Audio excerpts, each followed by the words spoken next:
The diner had always been a place of warmth, where sunlight streamed through spotless windows and the scent of coffee and pancakes promised that the world still held goodness. But that morning the calm was shattered. The moment that changed everything for Claire began with cruel laughter that echoed through the bright room. 3 men stood before her, their shadows stretching across her plate. The leader, broad and unshaven, grabbed the front of her blouse, ripping it apart with a sound louder than the jukebox hum. Claire froze, trembling as she tried to cover herself, her heart pounding with fear and humiliation. The bullies laughed harder as tears filled her eyes.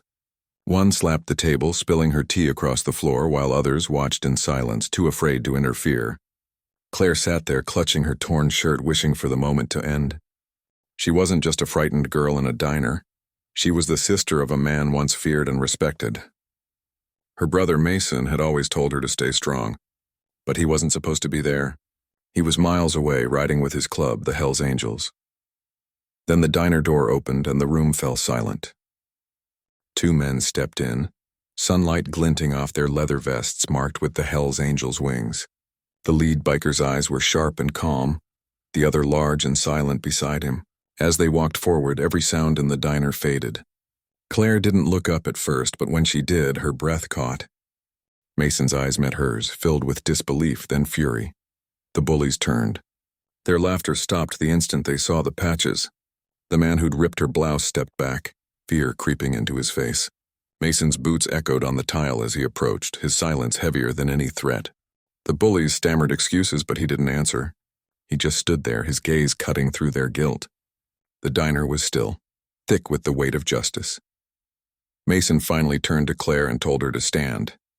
She hesitated, trembling, but when she looked into his eyes, relief broke through her fear.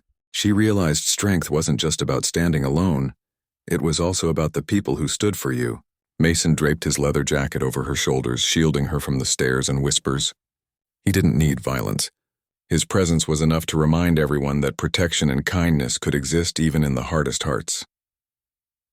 Outside, the wind was cool and cleansing. Claire looked back once at the diner, her eyes now steady with newfound strength.